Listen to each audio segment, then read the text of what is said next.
The voice that called my name from the shadows of the tower should have terrified me. Instead, it awakened something I never knew existed within my heart. The autumn dusk was painting the castle walls in shades of amber and gold when I heard it, soft as a whisper yet clear as a bell cutting through the evening air. Garrett. My name, spoken by someone who should not have known it, someone who should not have been there at all. I am Garrett Blackwood, 28 years old, a knight in service to Count Ashcroft.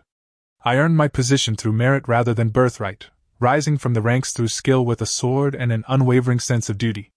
The castle had been my home for nearly 6 years, yet in all that time, I had never ventured into the eastern tower at this hour. Something had drawn me there that evening, a restlessness I could not name, a feeling that change was stirring in the crisp October air. The tower stood apart from the main castle structure, connected by a narrow stone bridge that spanned a courtyard below. Its windows were tall and narrow, designed more for defense than comfort, yet as the dying light filtered through them, they seemed to glow like amber gems set into the ancient stones. I had climbed the winding stairs almost without thinking, my leather boots echoing softly against the worn stone steps. When I reached the upper chamber, I expected to find it empty as always. Instead, I found myself face to face with the most beautiful woman I had ever seen. She stood silhouetted against the western window, her dark hair catching the last rays of sunlight like spun silk. Her dress was simple but well-made, a deep blue wool that spoke of quality without ostentation. But it was her eyes that captured me completely, large and luminous, the color of storm clouds just before rain. She looked at me with a mixture of surprise and something else, something that made my breath catch in my throat. Recognition, perhaps, though I was certain we had never met. She tilted her head slightly, and when she spoke again, her voice was like music. "I wondered when you would finally come," she said, stepping away from the window.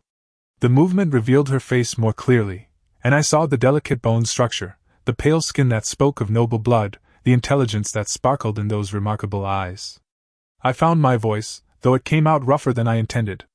"You know me, my lady, though I confess I do not know you. How is it that you speak my name?" A smile played at the corners of her mouth, neither mocking nor coy, but something warmer, more genuine. "I have watched you from these windows, Sir Garrett.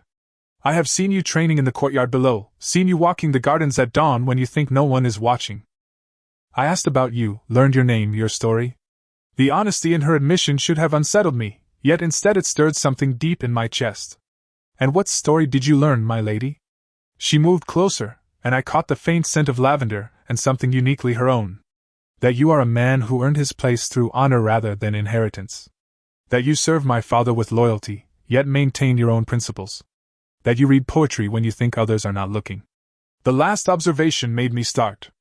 I did indeed keep a small volume of verses in my quarters, reading by candlelight when sleep eluded me. "You are very observant." "I have had time to be observant," she said, and for a moment, something like sadness flickered across her features. "I am Lysandra Ashcroft." The name hit me like a physical blow. Ashcroft. The Count's daughter, yet I had never seen her in the Great Hall, never heard her mentioned at court functions. I searched my memory of the Count's family, but knew only of his legitimate heir, a son who lived at court in London. She must have seen the confusion in my expression because she added quietly, "His illegitimate daughter. The one who lives in the shadows of this castle, acknowledged but never claimed." The words were spoken without bitterness, yet I heard the years of isolation in them, the loneliness of a woman caught between worlds. Neither fully noble nor common, accepted but never embraced. My heart went out to her, this beautiful, intelligent woman who had been watching life from tower windows. "My lady," I began, but she held up a hand. "Just Lysandra, please. I have heard enough formal addresses to last a lifetime, most of them followed by uncomfortable silences when people remember who I am." The autumn wind picked up outside, rattling the diamond-paned windows and sending a shower of golden leaves spiraling past the glass. The chamber was growing dim as the sun sank lower, and someone had lit torches in the courtyard below, their flames dancing like tiny stars in the gathering darkness. "Why did you want to meet me?" I asked, genuinely curious. "Surely a woman of your station has better things to do than observe castle guards." She laughed, a sound so genuine and warm that it seemed to light up the dim chamber. "Castle guards? Sir Garrett, you underestimate yourself considerably. You are a knight of the realm, educated and well-spoken. And as for better things to do," she gestured around the sparse chamber, "I am afraid my social calendar is not particularly demanding." There was humor in her words, but also truth that made my chest tighten with sympathy. Here was a woman of obvious intelligence and breeding, confined to the margins of her own home simply because of circumstances beyond her control.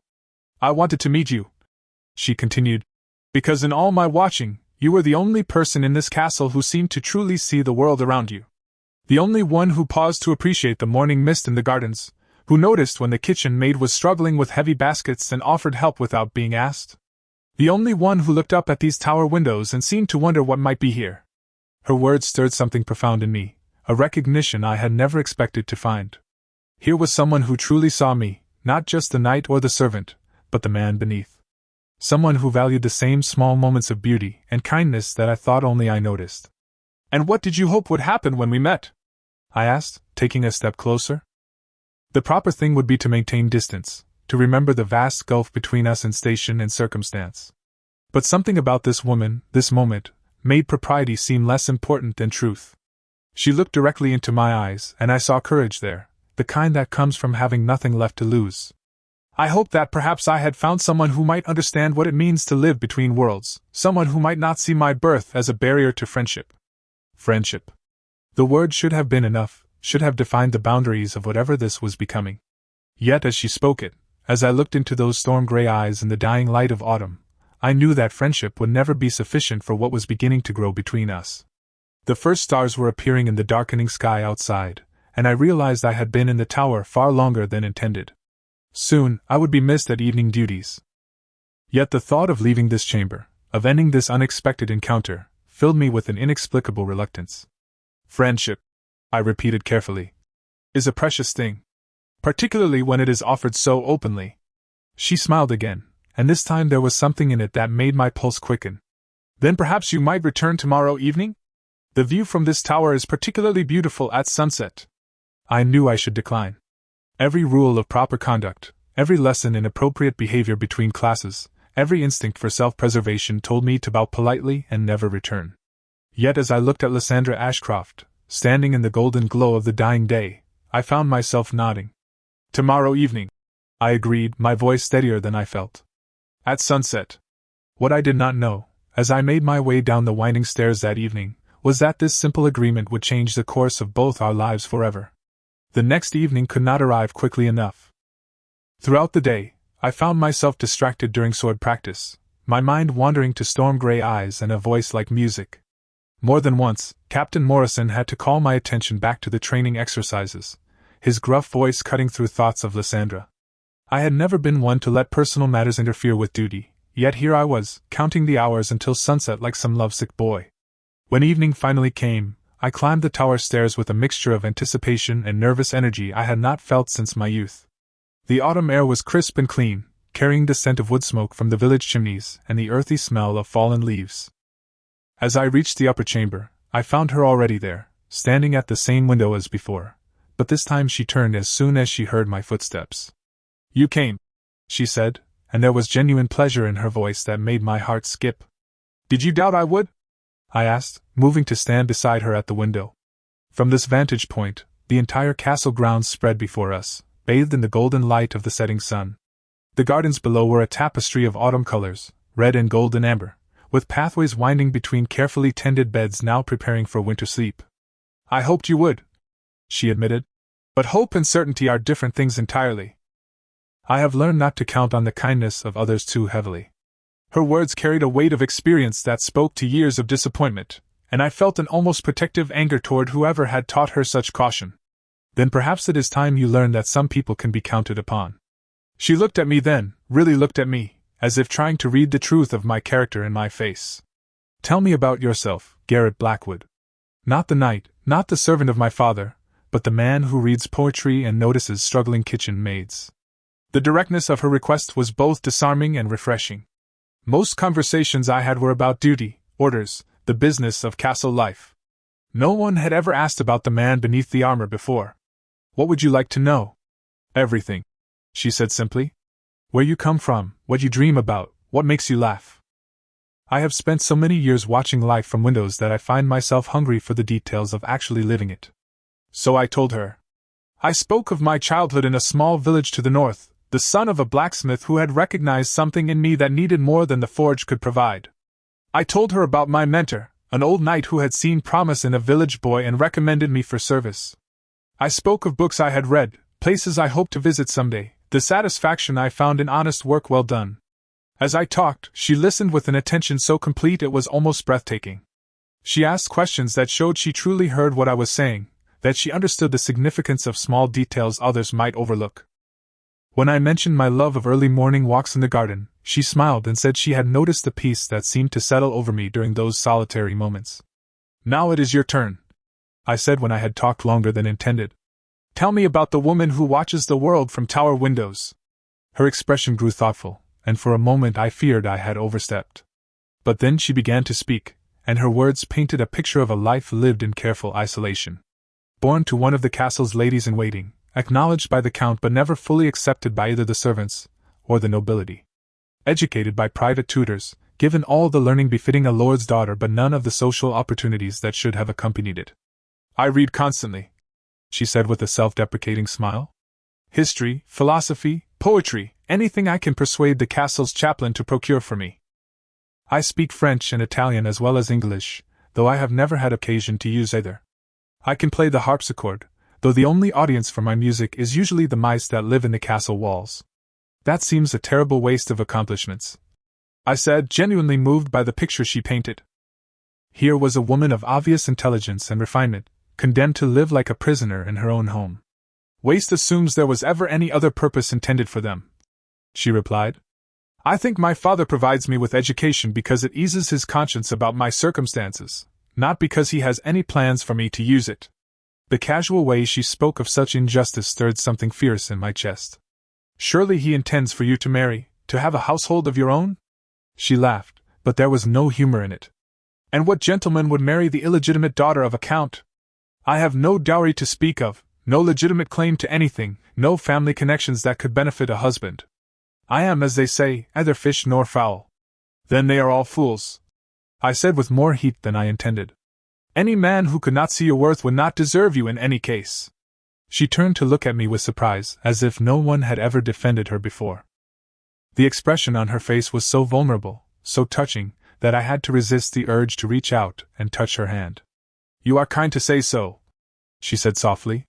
"I am not being kind. I am being truthful. Kindness would be empty flattery. Truth is acknowledging that you are one of the most remarkable women I have ever encountered." The words hung between us in the gathering dusk, more significant than I had intended when I spoke them. We stood close enough that I could see the way her eyes widened slightly, could hear the soft intake of her breath. The air itself seemed charged with possibility. Below us, someone was calling orders to the stable boys as they brought in the horses for the evening. The sounds of castle life continued around us, but here in this tower chamber, it felt as though we existed in our own private world, separate from the rules and expectations that governed our daily lives. "Garrett," she said, my name soft on her lips. "I should not be meeting you like this. If anyone were to discover, then we shall have to ensure that no one does," I said, surprising myself with my boldness. "Unless you would prefer that I not return?" The question was hardly fair, asked as it was while standing so close to her that I could count the individual lashes framing her beautiful eyes. But I needed to know, needed to understand whether what I was feeling was entirely one-sided. "No," she said quietly. "I would not prefer that at all. These conversations are the first genuine pleasure I have had in years. I find myself looking forward to them all day." Her honesty was like a gift, precious beyond measure. "Then perhaps we might make this a regular arrangement? I could come each evening at sunset, if you would like the company." "I would like that very much," she admitted. "Though I confess I worry about the risk to your position. My father values you, but not enough to overlook what he would see as inappropriate familiarity with his daughter." The concern in her voice was genuine, and it touched me that she would worry about my welfare when her own situation was far more precarious. "Let me worry about my position. I have spent 6 years proving my value to your father. I think I can manage a few conversations with a lonely woman without destroying my career." She smiled at that, a real smile that transformed her face completely. "Is that how you see me? A lonely woman?" "I see you as many things," I said carefully. "Intelligent, accomplished, beautiful, undervalued by those around you, and yes, lonely. But loneliness is not a flaw, Lysandra. It is simply a circumstance that can be changed." The way she looked at me then made my heart race. There was something in her expression, A warmth that went beyond gratitude or friendship. And you think you might be the one to change it? The question was asked lightly, almost teasingly, but underneath I heard something deeper. A hope, perhaps, or a challenge. Either way, I found myself answering with complete honesty. I would very much like to try. The sun had set completely while we talked, and the chamber was now lit only by the torches from the courtyard below and the first pale stars appearing overhead. In that soft, romantic light, with Lysandra standing so close I could feel the warmth radiating from her skin, I realized that what had begun as simple curiosity was rapidly becoming something far more dangerous. I was falling in love with the Count's illegitimate daughter, and I suspected, from the way she was looking at me, that the feeling might not be entirely unreturned. The thought should have terrified me. Instead, it filled me with a reckless joy that made me want to laugh aloud. "Tomorrow evening?" I asked as I prepared to leave. "Tomorrow evening," she confirmed, and when she smiled this time, it held the promise of something wonderful beginning. What began as evening conversations in the tower became the center of my existence. Each day, I carried out my duties with mechanical precision, while my thoughts remained fixed on sunset and the promise of Lysandra's company. Our meetings had become a ritual, as essential to me as breathing, and I could see from her eager smile each evening that she felt the same anticipation. 3 weeks passed in this manner, 3 weeks of discovery and growing intimacy that felt both innocent and dangerous. We talked about everything and nothing, sharing thoughts we had never spoken aloud to another soul. She told me about the books that had shaped her thinking, the dreams she harbored despite her circumstances, the way she had taught herself to find beauty in small moments because larger joys seemed beyond her reach. I found myself telling her things I had never intended to share with anyone. My uncertainties about my future, my sometimes overwhelming sense of being caught between the world I came from and the one I now inhabited, my secret fear that I might never be more than what I was in this moment. She listened without judgment, offering insights that showed a wisdom far beyond her years. Our conversations were not the only thing growing deeper. The way she looked at me had changed, her storm-gray eyes holding a warmth that made my pulse quicken. Sometimes, when we stood close together at the tower window, I would catch her watching me with an expression so tender it took my breath away. More than once, I had to resist the overwhelming urge to reach out and touch her face, to discover if her skin was as soft as it appeared in the flickering torchlight. The danger of our situation became clear one evening in early November when autumn rain drummed against the tower windows. Lysandra had been quieter than usual, and when I asked what troubled her, she turned away from the window with tears glistening in her eyes. "My father spoke to me today," she said, her voice barely above a whisper. "For the first time in months, he actually acknowledged my existence long enough to have a conversation." Something in her tone warned me that this conversation had not been pleasant. "What did he say?" "He has been receiving reports about my activities. Someone has noticed that I spend my evenings in the tower, and though they have not seen you, they have begun to wonder what draws me here so regularly." She wrapped her arms around herself as if trying to ward off a chill. "He wanted to know if I had formed any inappropriate attachments." My blood ran cold. "What did you tell him?" "I told him I enjoyed watching the sunset from the tower windows, that the view helped me think clearly."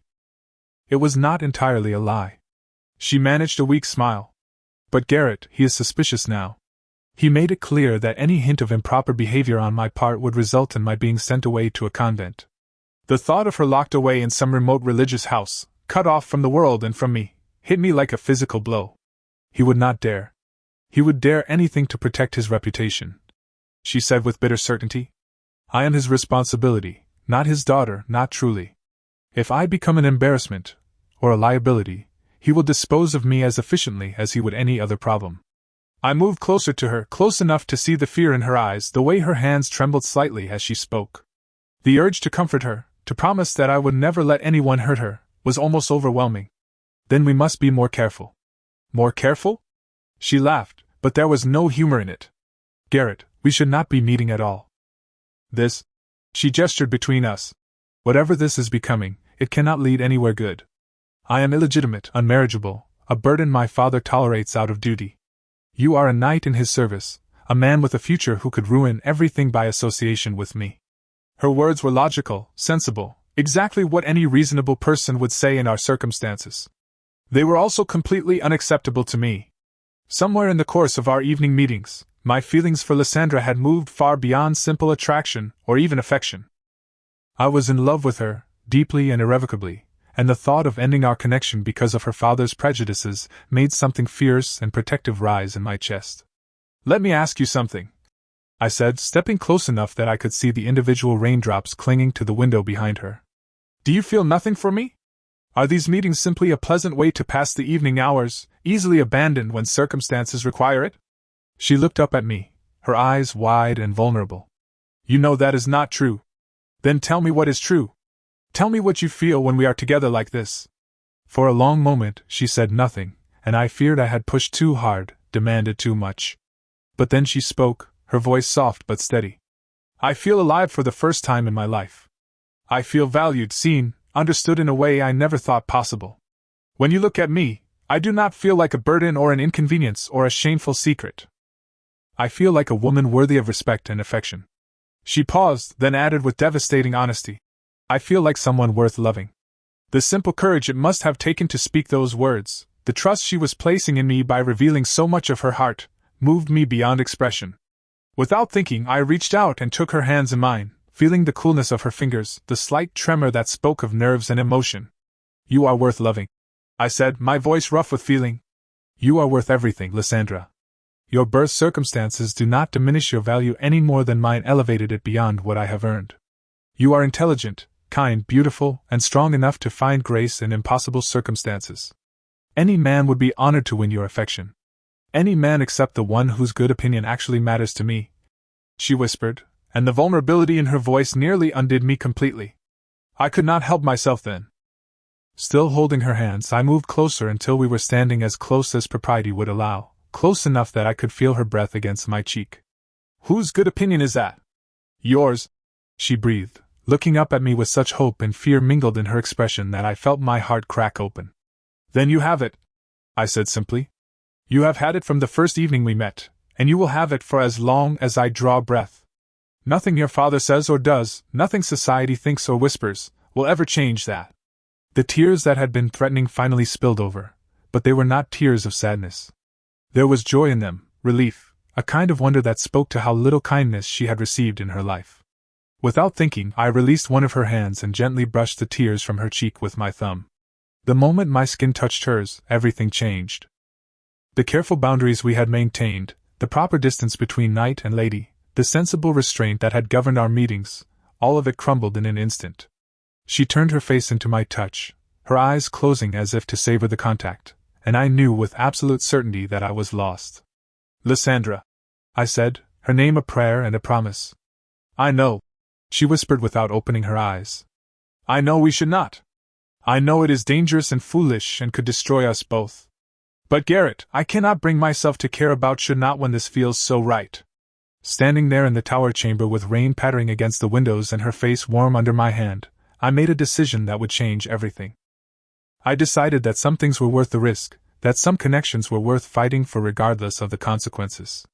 "Then perhaps we should stop worrying about what we should not do," I said, "and start thinking about what we want to do." She opened her eyes then, and what I saw there made my heart race. Love, yes, but also determination, the same fierce resolve that had allowed her to find dignity in impossible circumstances. "What I want," she said clearly, "is to see where this leads, consequences be damned." The rain continued to fall outside, but here in our tower refuge, it felt as though we had stepped outside the normal rules of the world. Here, we were not the Count's illegitimate daughter and his knight. We were simply Lysandra and Garrett, two people who had found something precious and rare, something worth protecting despite the odds against us.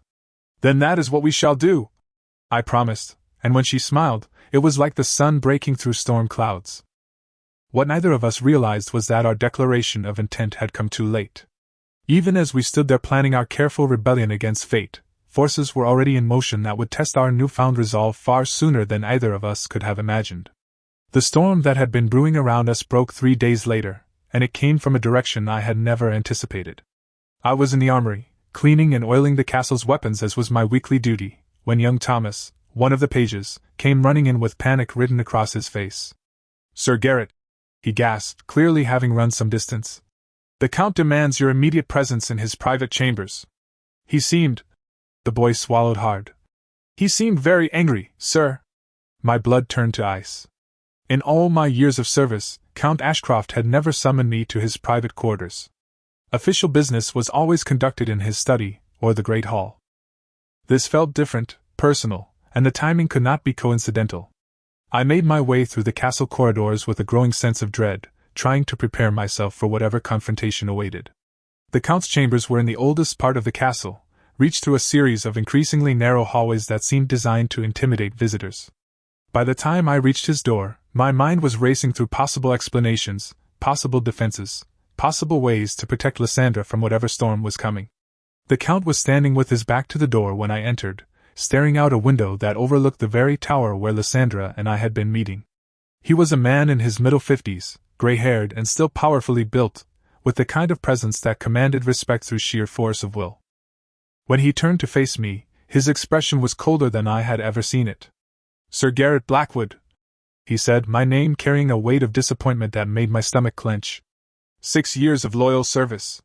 6 years of trust, of advancement, of opportunities given to a man who earned them through merit rather than birth. Tell me, was it all preparation for this betrayal? The word hit me like a physical blow, but I forced myself to remain steady.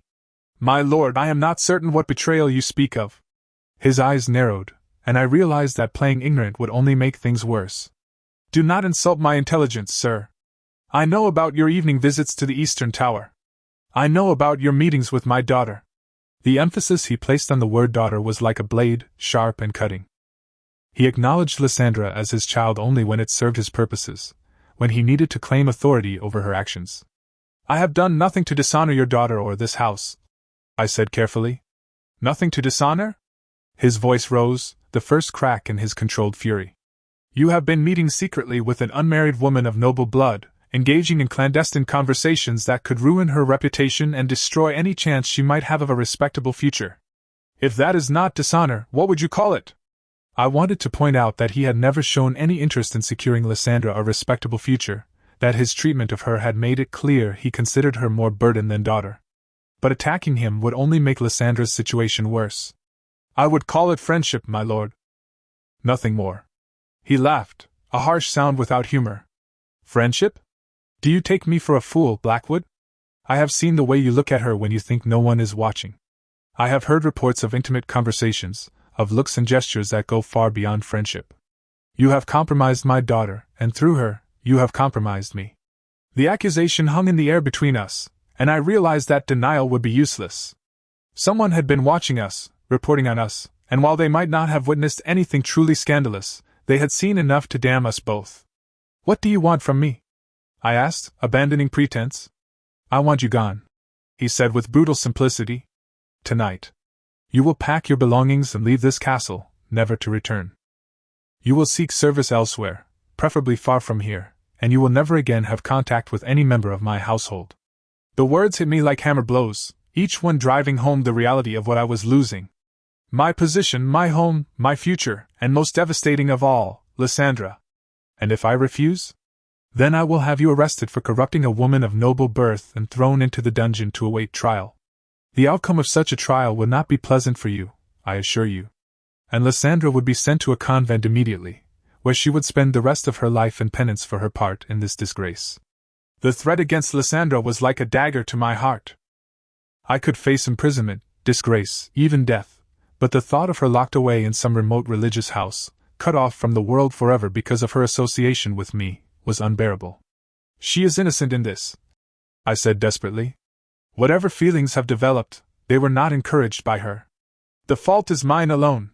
Noble of you, he said with sarcasm that cut like acid. But irrelevant. She is my responsibility, and her behavior reflects on me. The damage is done. I stared at him, this man I had served faithfully for 6 years, and saw no mercy, no understanding, no recognition of the loyalty I had shown or the service I had rendered. To him, I was simply a problem to be eliminated, a threat to be neutralized. How long do I have? I asked, my voice steady despite the chaos in my heart. Until dawn. I suggest you use the time wisely. He turned back to the window, dismissing me with the gesture. And Blackwood? If you attempt to see my daughter before you leave, if you send her any message or make any effort to contact her after your departure, I will carry out my threats immediately. Is that understood? Understood. I managed, though the word felt like glass in my throat. I left his chambers in a daze, my mind reeling with the suddenness of the disaster that had befallen us. Everything I had built, everything I had worked for, gone in an instant. But worse than my own losses was the knowledge of what this would do to Lysandra, how she would feel when she discovered I had simply vanished without explanation or goodbye. I made my way back to my quarters like a man walking to his execution, each step taking me further from any hope of seeing her again. My rooms, which had been home for 6 years, suddenly felt like a stranger's space. I began to pack mechanically, folding clothes and gathering possessions while my mind raced for some solution, some way to fight back against this injustice. But what weapons did I have? I was a knight, yes, but one dependent on the Count's favor for my position. I had no independent wealth, no family connections, no influence that could challenge his authority. He held all the power, and he was using it ruthlessly to separate us. As I packed, a terrible thought occurred to me. How had he learned of our meetings? Someone had been watching, reporting, but who? The tower was isolated, our conversations private. Who had access to observe us without being seen?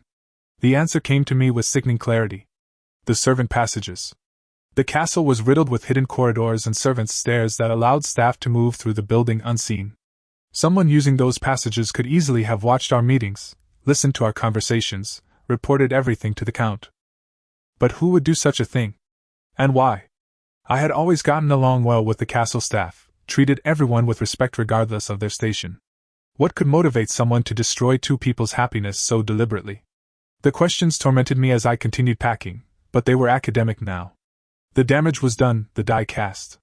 By dawn, I would be gone from this place forever, and Lysandra would wake to find that the man she had begun to love had abandoned her without a word.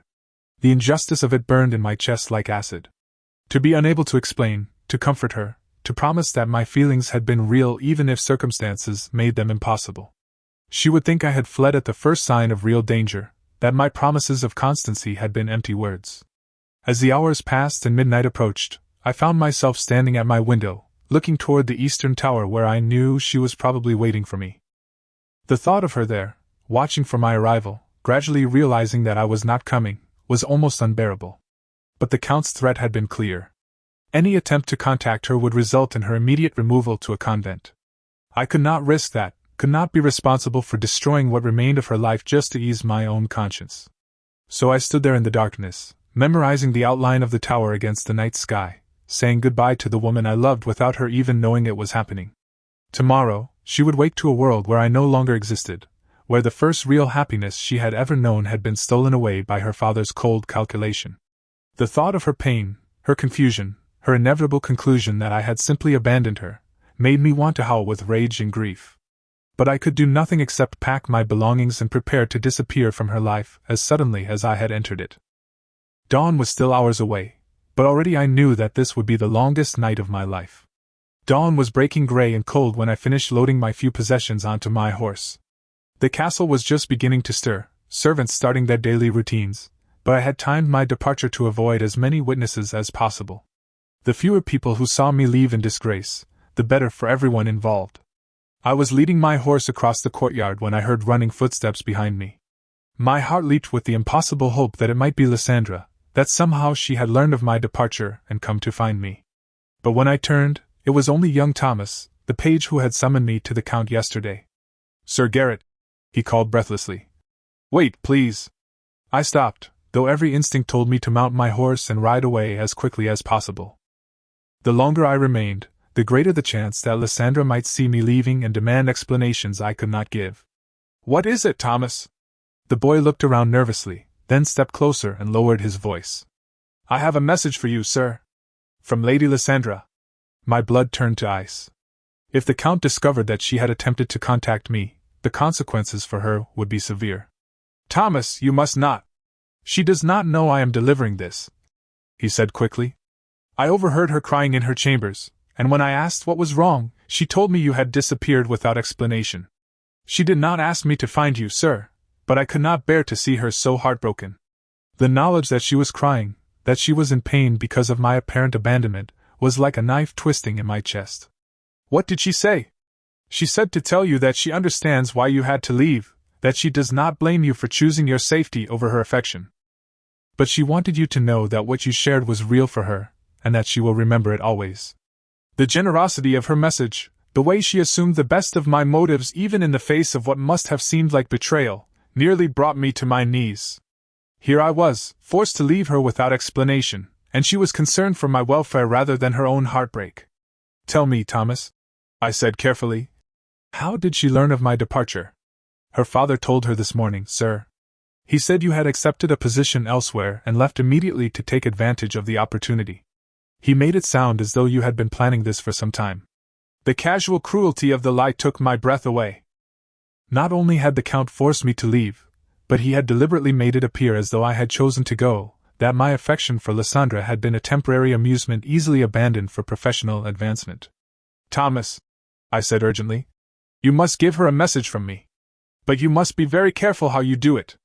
If her father suspects that I have tried to contact her, she will be sent away immediately. Do you understand?" The boy nodded solemnly, understanding the gravity of the situation even if he did not fully comprehend the forces at work. "Tell her that I did not choose to leave. Tell her that my feelings for her were the most real thing in my life, and that being forced to go without saying goodbye is the greatest regret I will ever carry. Tell her that I will never forget her, and that someday, somehow, I will find a way to return to her." Even as I spoke the words, I wondered if they were a promise I could keep. I had no wealth, no influence, no way to challenge the Count's authority. But standing there in the cold dawn air, thinking of Lysandra's tears, I made a vow that would shape every decision for the rest of my life. I would find a way back to her, no matter how long it took, or what I had to do to make it possible. Thomas repeated the message back to me word for word, proving he had memorized it completely. "I will find a way to tell her privately, sir. I promise." "Thank you," I said, meaning it more than I had ever meant anything. "You are a good lad, Thomas. Take care of her as best you can." I mounted my horse then, knowing that if I delayed any longer, I would lose my resolve entirely. As I rode through the castle gates for what I believed might be the last time, I looked back once at the eastern tower, silhouetted against the grey morning sky. The months that followed were the darkest of my life. I found employment with a minor lord in the north, a man who needed experienced knights and asked few questions about their previous service. My new position was adequate but joyless, my days filled with routine duties that felt meaningless compared to what I had lost. But I did not waste my time in despair. Every spare moment was devoted to improving my position, building the connections and resources I would need to eventually challenge Count Ashcroft on equal terms. I saved every penny I could, invested carefully, and began to build the kind of independent wealth that could buy influence and respect. I also began to write letters. Not to Lysandra, for I dared not risk her safety by contacting her directly, but to acquaintances throughout the kingdom, carefully gathering information about the Count's affairs, his business dealings, his political connections. Knowledge, I had learned, was its own form of power. It was through these careful inquiries that I learned, almost a year after my exile, of a scandal brewing around Count Ashcroft's financial dealings. Rumors of mismanaged funds, of money meant for the Crown's service being diverted to private use. The accusations were serious enough to warrant investigation, serious enough to potentially destroy his reputation and position. Here, finally, was the opportunity one had been waiting for. But it would require careful planning, precise timing, and a level of risk that could destroy me if I miscalculated. The Count had powerful friends, and moving against him would make dangerous enemies. As autumn returned, bringing with it memories of Golden Tower meetings and stolen conversations, I made my decision. I would return to the castle, not as a disgraced knight seeking reinstatement, but as a man with information that could save or damn Count Ashcroft. I would use his own corruption as leverage to win back what he had stolen from me. The plan was audacious, dangerous, and quite possibly suicidal. But as I made my preparations to return, I thought of Lysandra's tears, of the year of separation we had endured, of the love that had been torn apart by prejudice and pride. Some things, I had learned, were worth any risk. I arrived at the castle gates on a cold November evening, exactly 1 year from the day I had been forced to leave.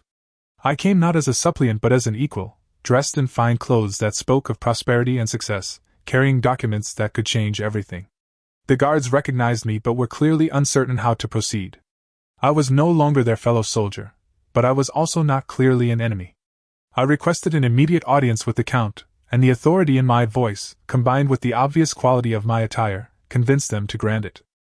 When I was shown into his study, Count Ashcroft looked up from his papers with an expression that shifted rapidly from surprise to anger to something that might have been fear. He had aged in the years since our last meeting, his hair whiter, new lines around his eyes that spoke of stress and worry. "Garrett Blackwood," he said slowly, "I thought I made it clear that you were never to return here." "Circumstances change," I replied calmly, taking a seat without being invited. "As do the relative positions of power between men."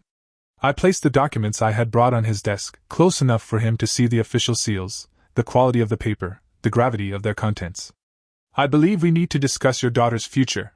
For the first time in my life, I saw Count Ashcroft look uncertain, and I knew that my year of careful planning was about to bear fruit. The game had changed, and this time, I held the winning hand. Above us, in the eastern tower, Lysandra stood at her window as she did every evening, watching the courtyard below and remembering a love that had changed her life forever. She did not yet know that her wait was finally over, that the man who had promised to return had kept his word. But she would know soon enough. Love, I had learned, was not just about feeling. It was about fighting for what mattered, about refusing to accept injustice, about having the courage to risk everything for the chance at happiness. And sometimes, if you were very determined and very lucky, love found a way to triumph over even the most impossible circumstances.